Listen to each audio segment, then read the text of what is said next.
Hello, नमस्कार सभी को। मैं किशोरी झा। आज मैं जितिया व्रत कथा लेके आई हूँ। 2022 में जितिया, तो 16 सितंबर को नहाना खाना है, मरवा रोटी मछली खाते हैं। 17 सितंबर को व्रत है दिन रात। 18 को शाम में 4:50 पर पारण है। 4:49 तक व्रत है। तो वही कथा मैं सुनाने जा रही हूँ, तो सुनिए। ये व्रत तो सभी लोग करते हैं और बहुत ही निष्ठा और भावना से व्रत किया जाता है और बहुत कठिन भी है। तो कथा जरूर सुनना चाहिए व्रत करके। तो चलिए सुनिए।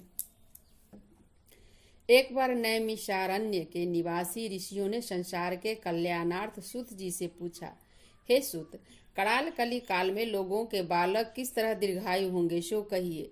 सूत जी बोले, जब द्वापर का अंत और कली युग का आरंभ हुआ था, उसी समय बहुत सी शोकाकुल स्त्रियों ने आपस में सलाह की कि क्या कली काल में माता के जीवित रहते पुत्र मर जाएंगे। जब वे आपस में कुछ निर्णय नहीं कर सकी, तब गौतम जी के पास पूछने के लिए गई। उस समय जब उनके पास पहुंची तो उस समय गौतम जी आनंद के साथ बैठे थे। उनके सामने जाकर उन्होंने मस्तक झुकाकर प्रणाम किया। तदंतर स्त्रियों ने पूछा, हे प्रभु, इस कलयुग में लोगों के पुत्र किस तरह जीवित रहेंगे? इसके लिए कोई व्रत या तप हो तो कृपा करके बताइए। इस तरह उनकी बात सुनकर गौतम जी बोले, आपसे मैं वही बात कहूँगा जो मैंने पहले सुन रखी है। गौतम जी ने कहा, जब महाभारत युद्ध का अंत हो गया और द्रोण पुत्र अश्वत्थामा के द्वारा अपने बेटों को मरा देखकर सब पांडव बड़े दुखी हुए, तो पुत्र के शोक में व्याकुल होकर द्रौपदी अपनी सखियों के साथ ब्राह्मण श्रेष्ठ धौम्य के पास पहुंची और उसने धौम्य से कहा, हे विपेंद्र, कौन सा उपाय करने से बच्चे दीर्घायु हो सकते हैं? कृपा करके ठीक ठीक कहिए। धौम्य बोले, सत्ययुग में सत्य वचन बोलने वाला, सत्याचरण करने वाला, समदर्शी जीमूत वाहन नाम का एक राजा था। एक बार वह अपनी स्त्री के साथ अपनी ससुराल गया और वहीं रहने लगा। एक दिन आधी रात के समय पुत्र के शोक से व्याकुल कोई स्त्री रोने लगी, क्योंकि वह अपने बेटे के दर्शन से निराश हो चुकी थी। उसका पुत्र मर चुका था। वह रोती हुई कहती थी, हाय, मुझ बूढ़ी माता के सामने मेरा बेटा मरा जा रहा है। उसका रुदन सुनकर राजा जीमूतवाहन का तो मानो हृदय विदीर्ण हो गया। वह तत्काल उस स्त्री के पास गया और उससे पूछा, तुम्हारा बेटा कैसे मरा? बूढ़ी ने कहा, गरुड़ प्रतिदिन आकर गांव के लड़कों को खा जाता है। इस पर दयालु राजा ने कहा, माता, अब तुम रो मत, आनंद से बैठो, मैं तुम्हारे बच्चे को बचाने का यत्न करता हूँ।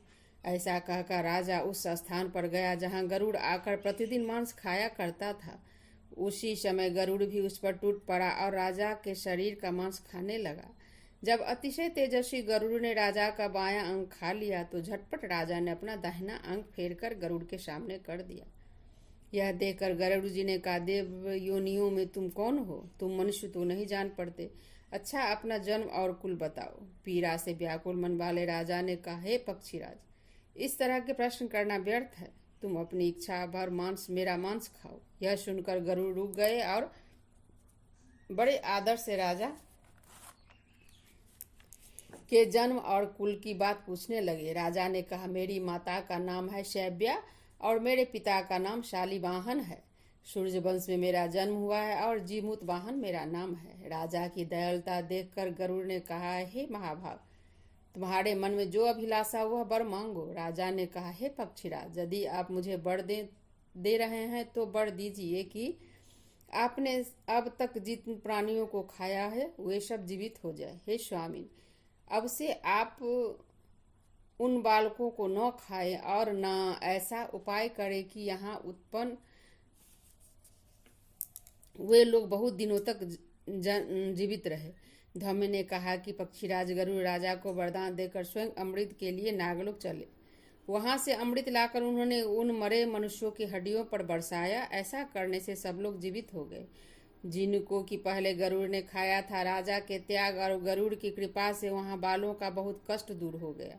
उस समय राजा के शरीर की शोभा दूनी हो गई थी। राजा की दयालुता देखकर गरुड़ ने फिर कहा, मैं संसार के कल्याणार्थ एक और वरदान दूंगा। आज आश्विन कृष्ण सप्तमी से रहित शुभ अष्टमी तिथि है। आज ही तुमने यहाँ की प्रजा को जीवन दान दिया है।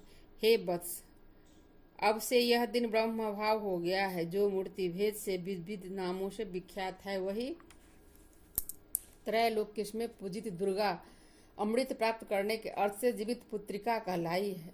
सो इस तिथि को जो स्त्रियां इस जीवित पुत्रिका की और कुश की आकृति बनाकर तुम्हारी पूजा करेंगी, वो दिनों दिन उनका सौभाग्य बढ़ेगा और वंश की भी बढ़ती होती रहेगी।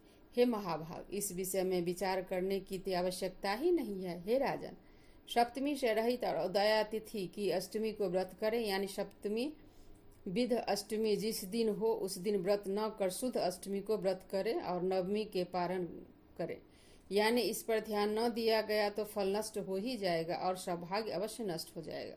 जीमूतवाहन को इस तरह का वरदान देकर गरुड़ बैकुंठ धाम को चले गए और राजा भी अपनी पत्नी के साथ अपने नगर को वापस आए। धौम्य द्रौपदी से कहते हैं, हे देवी, मैंने यह अतिशय दुर्लभ व्रत तुमको बताया है। इस व्रत को करने से बच्चे दीर्घायु होते हैं। हे देवी, तुम भी पूर्वोक्त विधि से यह व्रत और दुर्गा जी का पूजन करो तो तुम्हें अभिलाषित फल प्राप्त होगा। मुनिराज धौम्य की बात सुनकर द्रौपदी के हृदय में एक प्रकार का कौतूहल उत्पन्न हुआ और पूर्ववासिनी स्त्रियों को बुलाकर उनके साथ यह उत्तम व्रत किया। गौतम ने कहा, यह व्रत और इसके प्रभाव को किसी एक चिल्ली ने सुन लिया और अपनी सखी सियारिन को बतलाया। इसके बाद पीपल वृक्ष की शाखा में बैठकर उस चिल्ली ने और उस वृक्ष के खोते में बैठकर सियारिनी ने भी व्रत किया। फिर वही चिल्ली किसी उत्तम ब्राह्मण के मुंह से यह व्रत कथा सुनाई और पीपल के खोते में बैठी हुई अपनी सखी को सुनाया। सियारिन ने आधी कथा सुनी थी कि उसे भूख लग गई और वह उसी समय सबसे भरे श्मशान में पहुंची। वहां उसने इच्छा पर मांस का भोजन किया और चिल्ली बिना कुछ खाए पिए रह गई और सवेरा हो गया। सवेरे वह गौशाले में गई और वहां गौ का दूध पिया। इस तरह नवमी को उसने पारण किया। कुछ दिनों बाद वे दोनों मर गई और अयोध्या में किसी धनी व्यापारी के घर जन्मी। संयोग से दोनों की जन्म एक ही घर में हुआ, जिसमें सियारनी ज्येष्ठ हुई और चिल्ली छोटी। वे दोनों सभी शुभ लक्षणों से युक्त थी, इसीलिए बड़ी लड़की काशीराज के और छोटी उनके मंत्री के साथ गार्हपत्य अग्नि के सामने विधि पूर्वक ब्याही गई। पूर्व जन्म के कर्म फल से वह निर्विघ्नैनी रानी हुई, जिस किसी भी संतान को उत्पन्न करती वह मर जाती थी। और पूर्व जन्म की बातों को स्मरण करने वाली मंत्री की पत्नी ने अष्टवसुओं के सदृश तेजस्वी 8 बेटे उत्पन्न किए और सभी जीवित रह गए।